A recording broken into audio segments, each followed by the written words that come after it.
listening to the Marriage Clinic podcast, a podcast on love, marriage, and personal development.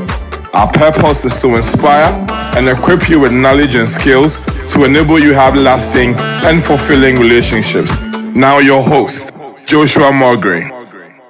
I used to say good evening, but lately people watch this at different times. So let me say good morning, good afternoon, and good evening to you. At whatever time you are listening to this, this is the Marriage Clinic podcast. It's a podcast about love, marriage, and your personal development. My name is Dr. Joshua Mulgrew, but as I always tell you, feel free to call me Uncle Josh. This is where we bring you relationship and marriage information that helps you be a better person. And I always remind people we give you relationship advice from the African perspective. So relationship advice from the African perspective. We began with a very interesting topic, and by the number of views and comments that we have had, it does tell that people find this topic interesting. We spoke about laws for your in-laws. It kind of rhymes. Laws for your in-laws. I told you that I've given up a rap career. If I ever decide to take up rapping again, probably I will rap around laws for your in-laws. It rhymes. Anyway, so we started talking about how to handle your in-laws. From last week, we explained to each and every person who listened to us that, hey, to you, it's an in-law. To your spouse, is their parent or their sibling. And what you need to understand is that, especially in the early parts of the marriage, your in-laws have spent more time with your spouse than you have. They have a stronger bond with your spouse than you have. So you need to be able to manage that relationship very well. So I said I was going to give you some tips on how to handle your in-laws, or let me give you 7 tips on how to deal with your in-laws. 7 tips on how to deal with your in-laws. So if you're looking for a topic for today, it is 7 tips on how to deal with your in-laws. Number 1 is that team up with your spouse. Team up with your spouse. You see, if you don't resolve conflict with your spouse, it becomes very difficult to deal with your in-laws. So work out the conflict with your spouse. Make sure that it is a situation that you guys have dealt with and you have agreed on how you are approaching it with your in-laws. But don't be quarreling with your spouse about something and then you go deal with your in-laws when your spouse himself is not on the same page that you are in. So team up with your in-laws. Make sure you remember that you are one team. Also, avoid putting your spouse in a situation where they have to choose between you and their relative. Where you say, well, I'm saying this. If you do what your mother says, fine. No. Never put your spouse in a position where they have to choose between you and the other. You are putting them in an untenable situation. They may choose you in the beginning, but it normally does not end well. So make sure that you are not pitting yourself on the other side and your family is on the other side. And now your partner is in the middle experiencing a lot of stress, because no matter how we slice it or dice it, we still want to be loved by our parents and our siblings. And we want to be loved by our spouse. So when you put us in a position where we have to choose one, you may be surprised that you will not be chosen. All right? So make sure you never or avoid putting your spouse in a position where they have to choose between the two of you. Always keep your spouse, and this all under being on one team. Always keep your spouse informed about your interactions with their family. Never have a situation where one of your in-laws can call you and say, this thing don't tell your husband though, or this thing don't tell your wife. Or where they call and ask you for something. It could be money, it could be a favor, and say, I don't want you to inform so and so. There should be no secrets. Even if you say, okay, I've heard, the minute they hang up, pick up the phone and call and say, honey, do you know what? This is what your dad just asked me to do. Unless it's a surprise party. If it's a surprise party and they say, don't tell, don't tell. But basically, always keep your spouse informed about your interactions with them. what that does is that it does not allow a surprise attack, and it does not allow certain in-laws to divide and conquer. Because sometimes they tell one partner one thing, and then they tell the other person another thing, and then they now try to drive a wedge between the husband and the wife, which is wrong. Brings us to the second thing: set boundaries and limits. Set boundaries and limits with your in-laws. Establish clear boundaries with your in-laws, such as communication, expectation, and visits. If your mother-in-law says, hey, as for this family, every week you need to pass by the house, and you know perfectly well that you don't want to pass by the house every week, you need to be very clear on standing your ground and saying, every week is not going to work for me. Or sometimes you don't say it, but you decide in your mind that you are going to visit once a month. And no matter how much they put pressure, once a month. If they call to ask for resources at any time, have a budget for helping in-laws. And when that budget is exhausted, you tell them very nicely, I'm sorry, I don't have money at the moment. So in your mind, you may have a 200 Ghana cedi budget, or a $50 budget, or a $100 budget, or I don't know what that's going to be in Naira and in shillings and so on. But have a monthly budget that you have for in-laws. And that is you setting a boundary. Remember that when you set a boundary, the boundary is to help you. And people normally do not like boundary sets because people want to have access at any time and in any manner. But you are the one setting a boundary with your in-laws and explaining to them that I can do this, I cannot do that. Okay? And be polite about it. You can disagree without being disagreeable. You don't have to be rude to say no. You don't have to be rude to carry your point across. But be polite about it, but also be firm about your boundaries. And whenever you set a boundary, people are going to push back in the beginning till they understand that you cannot be pushed back against. Number 3, communicate directly with your in-laws. Address issues with your in-laws directly instead of going through a third party. If you have a problem with your father-in-law, don't call your brother-in-law to talk to your father-in-law. Or don't call an uncle to go and talk to your father. Communicate directly with them. Because you see, every time you go through a third party, it creates more stress and opens the door for different problems to begin to come into the situation. So address issues directly instead of going through a third party. Be open and honest about your concerns and misunderstandings. If they say something you don't like, or they do something you don't like, go directly to them. And I normally give this advice that let your partner communicate the hard stuff.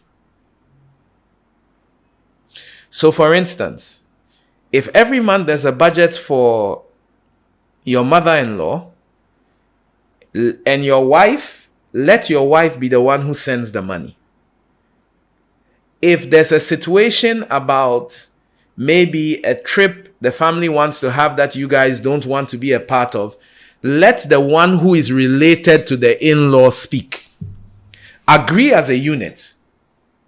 We are not sending our children there, or we are not contributing to the construction of the septic tank in the family house. We've agreed. But it's not your mother, it's not your father. Look at me. So let the one who it is their mother or their father go and tell their mother and father that, well, at this point in time, so that you are not the one who comes across as the bad person. Okay? Now, avoid pretending, still under communication, avoid pretending to be someone you are not.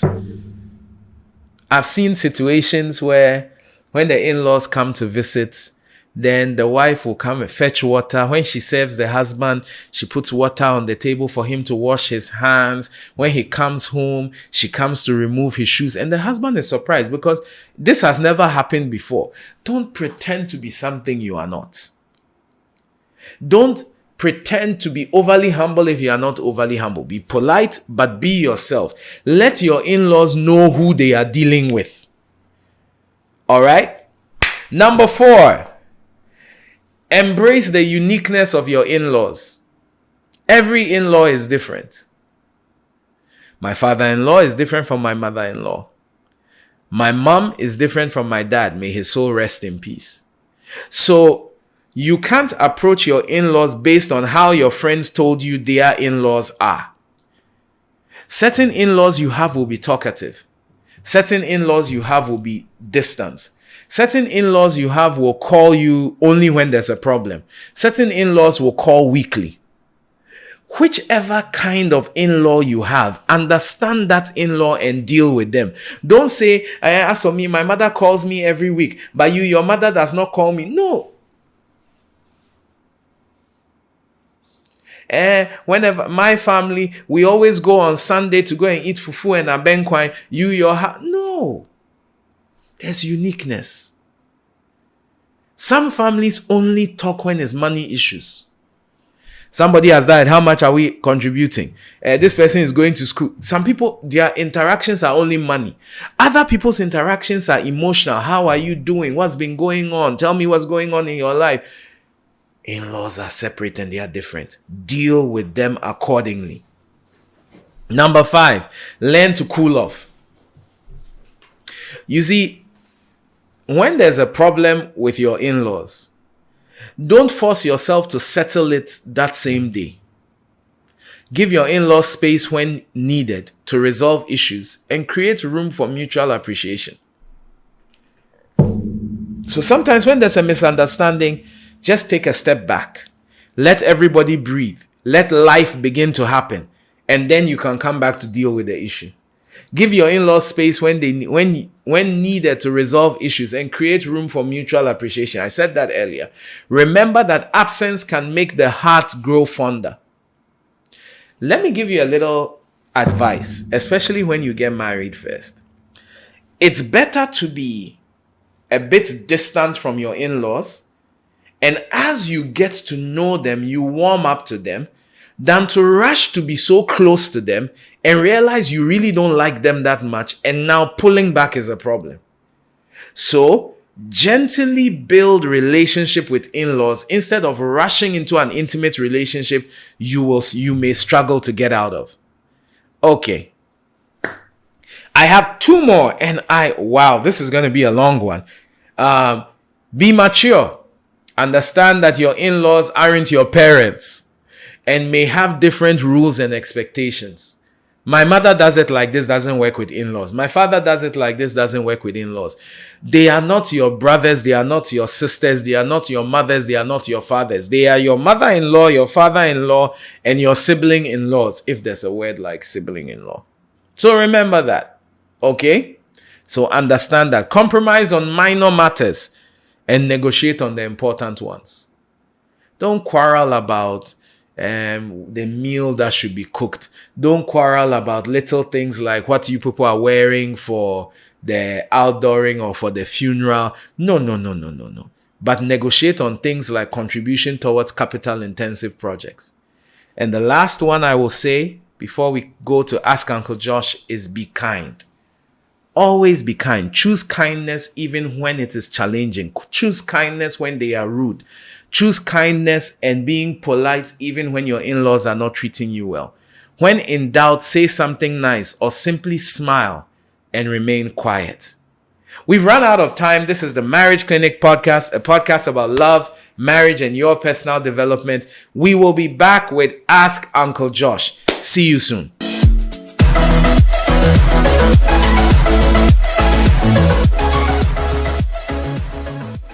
Welcome back to Ask Uncle Josh. This question is interesting. It comes from a lady again. Last week was a lady. This week was a lady. Hey, the guys, send in your questions. I know the thing, you also have relationship issues. What's the question today? It says, what are some of the red flags in a relationship? Some of you see red flags and you decide that you want to turn it into an umbrella. Red flags simply mean warning signs you meet in a relationship that should tell you to get out or work at it. I'll give you a couple. Abuse. Any kind of abuse. Physical abuse, emotional abuse, verbal abuse, sexual abuse. Any kind of abuse that comes your way, run for the hills. Remember, it is a relationship and not a marriage. There's nothing wrong with breaking a relationship. When you also realize that the person you are dating is addicted to something, it could be addicted to substances, that could be weed, alcohol, LSD and other things. It could be addicted to pornography or any bad addiction. It could be a gambling addiction. Alcohol, drugs, gambling. When you realize that the person is addicted to something, let the person go get the help that they need, but run for the hills. All right. The next one is infidelity, cheating. If he's cheating on you while you are dating, you can be certain it's most likely she will cheat on you when you are married. You see how I switch between genders? I said if he is cheating and I said she. So hey, every guys and girls cheat. So if you have that, then intense dishonesty. That's another red flag.